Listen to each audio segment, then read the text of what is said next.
শুরুতে আমরা আল্লাহ রাব্বুল ইজ্জা ওয়াল জালালের দরবারে শুকরিয়া জানাই। আমরা জানি যে এই জিলহজের প্রথম দশক মানে প্রথম 10টি দিন খুবই গুরুত্বপূর্ণ 10টি দিন। আল্লাহ তাআলার কাছে খুবই পছন্দনীয় এই 10 দিনের আমলগুলো, এমনকি জেহাদের চাইতেও বেশি হাদিসে এসেছে। এবং কালামুল্লাহ মাজিদে আল কোরআন আল কারিমে আল্লাহ তাআলা এই জিলহজের প্রথম 10 দিনের শপথ করেছেন। এই 10 দিনের ইবাদত আল্লাহ তাআলার কাছে এত বেশি পছন্দনীয় হওয়ার কারণ হচ্ছে এই 10 দিনে আল্লাহ তাআলা উম্মাহাতুল ইবাদাত অর্থাৎ যত মৌলিক ইবাদত আছে সবগুলো মৌলিক ইবাদতের একটা সমন্বয় করেছেন জিলহজ মাসের এই প্রথম 10 দিনে, যেটা বছরের অন্য কোনো সময় কিন্তু পাওয়া যায় না।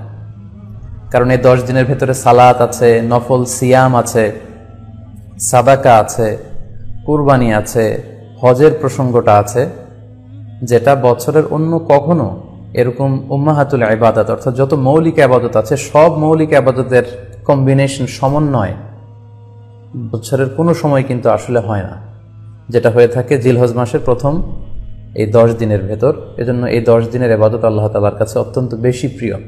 এজন্য আল্লাহ রাসূল সাল্লাল্লাহু আলাইহি ওয়াসাল্লাম এই 10 দিনে যাতে আমরা বেশি বেশি নফল ইবাদত করি আমাদেরকে উৎসাহিত করেছেন।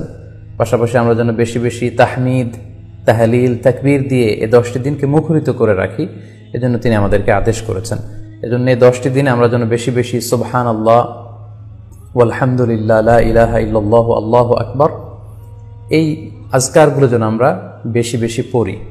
এবং আরাফাতের সিয়ামের ব্যাপারে আল্লাহ রাসূল সাল্লাল্লাহু আলাইহি ওয়াসাল্লাম আশা করেছেন যে 9 জিলহজের যে নফল সিয়ামটি অর্থাৎ আরাফার রোজা, এই আরাফার রোজা যে ব্যক্তি রাখবে আল্লাহ রাসূল সাল্লাল্লাহু আলাইহি ওয়াসাল্লাম বলেন যে আমি প্রত্যাশা করি এই সিয়ামের বদৌলতে বিগত একটি বছরের এবং সামনের একটি বছরের যত পাপ হবে এই পাপগুলোকে আল্লাহ তাআলা আমাদের জন্য ক্ষমা করে দিবেন। এবং জিলহজের 9 তারিখ ফজর থেকে কিন্তু আমাদেরকে ওয়াজিব তাকবীর পাঠ করতে হয়। আমরা জানি সেটা শুরু হয় আরাফার দিন ফজর থেকে।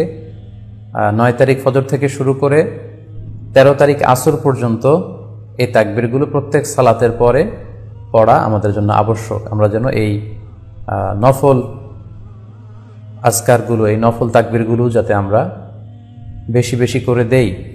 এবং যারা কুরবানি করার জন্য ইচ্ছা পোষণ করেছেন তারা যেন এই 10 দিনের আগেই তাদের মাথার চুল এবং নখ কেটে পরিচ্ছন্ন হয়ে যান। এবং জিলহজের এই 10 দিনে তারা যাতে মাথার চুল না কাটে এবং হাতের নখ না কাটে, এই মর্মে আল্লাহ রাসূল সাল্লাল্লাহু আলাইহি ওয়াসাল্লাম আমাদেরকে গাইডলাইন দিয়েছেন। সব মিলে আল্লাহ তাআলার কাছে এই 10টি দিনের ইবাদত খুবই প্রিয়। এমনকি হাদিসে এসেছে, যেটা আমরা বললাম যে জেহাদের চাইতেও বেশি প্রিয়। এজন্য এই সুবর্ণ সুযোগটুকুন যেন আমরা কখনোই মিস না করি।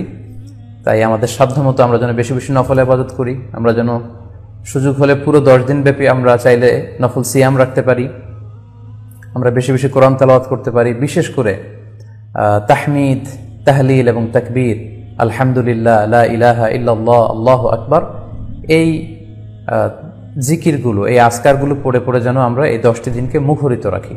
আল্লাহ তাআলা জিলহজ মাসের যে মাহাত্ম্য এবং বারাকা তিনি আমাদের জন্য দিয়েছেন, এগুলো যেন আমরা বেশি বেশি হাসিল করতে পারি। আমিন ইয়া রাব্বাল আলামিন। সম্মানিত শুধু আমি রিকোয়েস্ট করব আপনারা শেয়ার করে দিবেন, যাতে করে আপনাদের অন্যান্য ফেসবুক বন্ধুরা এই আলোচনাটি থেকে উপকৃত হতে পারে।